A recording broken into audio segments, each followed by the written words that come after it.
দর্শক আপনারা এখান থেকে এই নাম্বারে কন্ট্যাক্ট করে এখান থেকে এই মাছ সংগ্রহ করতে পারবেন।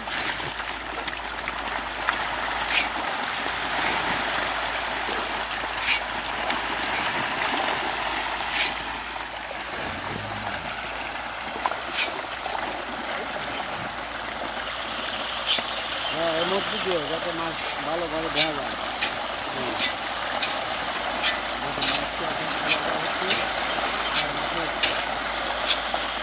দৃশ্যটা দেখে দেখুন, মাছ দেখুন, মাছের খাদ্য খাওয়ার কি একটা পাল্লা প্রতিযোগিতা।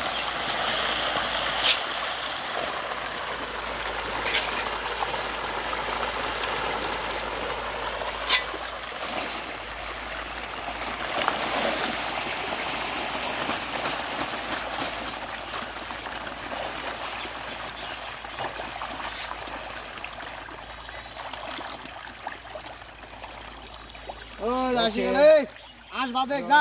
আল্লাহ হাফেজ। আজ দিদি দৈনিকে অবস্থা করিস, আমি কয়দিন মানা করবো তোরে। আমার ভাই আমি তো অত ভালো করে উঠোই নেই।